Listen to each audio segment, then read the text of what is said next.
Alright, we're going to start painting the inside of this hood, do a cut-in now. Glad my dad gave me the garage to paint in. But I'm going to give you some tips for when you go to first start painting. Let me turn this radio down. Can you hear me? Okay, as you can see, I got a pretty dirty floor. One enemy of paint is dirt. So, I'm going to first do is, I'm going to blow this all out because it's going to happen. Yeah, you could say, oh, I'll just wet the floor. It won't work, yeah? I mean, like, your shelves and all. Look. See up there? I got to blow that all off and get all the dirt out of the way because it's going to come, yeah? And then I'll wet this floor down after I get done sweeping it. So, let me show you. Ooh, allergies killing me. So, what I do is I get my air hose at first and I'll blow everything off. I got it torqued up at like 150 psi. You know, it'll probably kick on as soon as the first 30 seconds.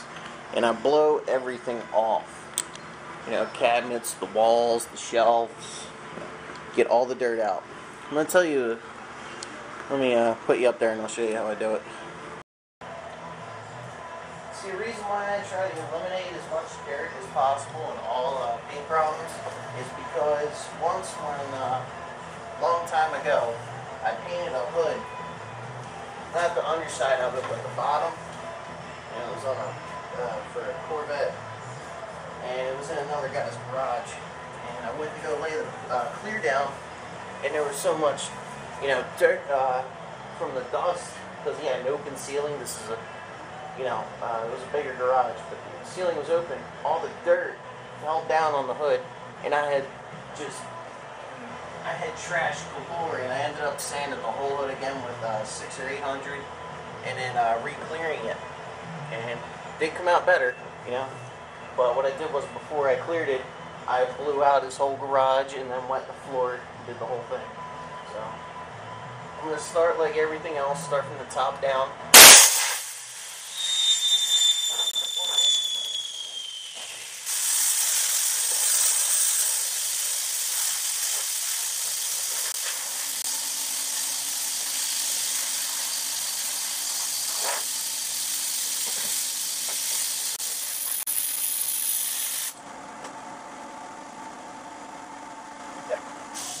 And you see what I did was I blew, you know, I did the walls and everything, and there's still some cobwebs stuck, so what I'll do is I'll go back with a damp rag, and I'll just wipe the whole wall to get all the dirt out.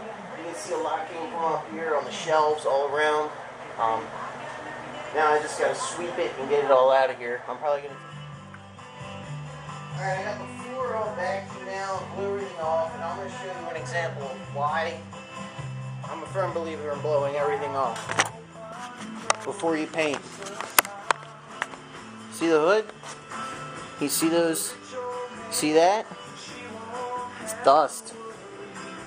That would have fallen right into my clear coat. It looked like crap. I mean, you know, on jams, you can get a little bit of dirt in them and, you know, get away with some compound and maybe some 3000 and clean them off. But shit like that, man, they're gonna yell at you. I don't know why my dad put an outdoor carpet in the garage. I'm not even going to answer that question. But now, anyway, the concrete floor. You're going to get dirt from the floor. That's why if you see some of the old school guys, or somebody has a cross draft booth, or if it's a downdraft and it doesn't have the grates across the floor and just one in the middle here, you'll see them hose it down just to keep any dirt out. Now, when I worked at this one shop, I used to, because it was a cross-draft booth, the shop I worked at, this one I just got laid off from, they had a downdraft and it was just grates across the floor, so you didn't have to clean the floor. Still, you know, still get dirt nips in their shit. So, anyway, back to, you know, the painter would tell me go in there, sweep the floor, hose it down. Now, I would sweep the floor twice. I'll do first with it dry like this, and then I'd hose the floor down all the way, and I'd even do the walls. And I get the broom and then sweep it again. Any kind of, you know, excess water keeps slip. Now, since I can't find my hose, I'm using a bucket. You know, get the pour out there. Get it to pour out here. Just to get all the... See, and that'll reduce because all the dirt's staying held down now by the water. So I'm going to give it a sweep again, and then I'll be ready to start getting on my work. I already cleaned off the hood now. I blew it off, got all inside the jams, and wiped it down with some multi-crown. Now, they say like with this primer or something, you can go right over and not scuff it. Well, this is an aftermarket hood. I'm scuffing over it because that's, the good rule of thumb. I want my sealer, my base, and my clear to stick to it. So I'm going to start first with my red scuff pad. I'm using a worn down one. And one trick I would do sometimes is, just because I was lazy on days, like on straight structures, I would get my TA. And this only works really with a hook pad. You can do it if you want. I used to grab flat panels.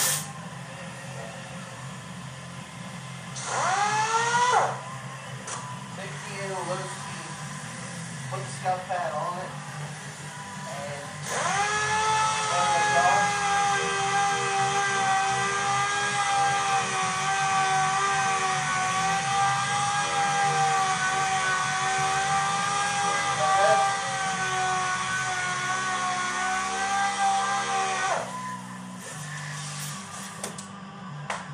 now, if you're saying to me, Mike, what are you thinking, man? It does work. Let me show you. You see how dull it is now from the shiny? Nice and flat. It works. I've done it with cars too when I've used a scuff pad and shit to pass over it. So let me get back to this now. Let you watch me prep it.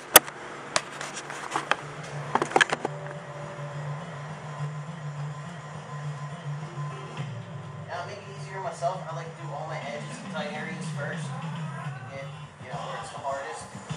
That's where the areas where the paint peeled. Do all them.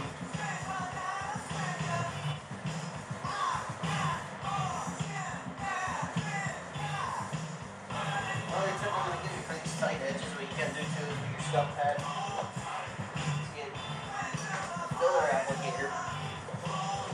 Put it inside your scuff pad, where you can use a paint mix to stick to, and it'll help you along with your scuff. Actually get in there a little bit better. Use your fingers too. I'll finish scuffing this because it's going to be good. Alright, now I scuffed the whole hood. I'll show you. I got everything. I just did my red scuff pad all across. One trick that we would do in the shop to save material and save you money was, look at the old hood and see how it was painted to match at factory. Now remember, on the old hood, it was sealer all in here. So that's going to stay like that. But they use gray sealer. I'm using white sealer. So I have to use less material. And when I do this, I only do like one coat of color, like one good coat, and then like maybe 2 good coats of clear. That's all. But and sometimes what I'll do is also help to save material is I'd have leftover white base coat, and I'd do inside here.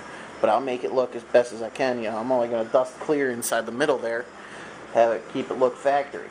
So it's mainly going to be all color inside here. And these tabs, they're meant to be moved around. You don't have to, you don't have to try like scuff around them. Just bend them up. Makes it easier.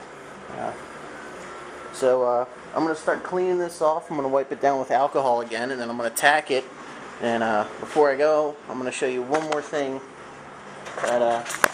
Another thing that prevents dirt from getting so heavy in the angle of the hood. Okay. That keeps dirt from getting in the paint. I used to, the one body man that I work with, he gave me a good tip on this. He said, you don't just want to blow the hood like that, you want to get in everywhere, because the scuff pad and all the paint dust, it gets inside all these corners, and when I will go to paint, I would have dirt coming out of nowhere.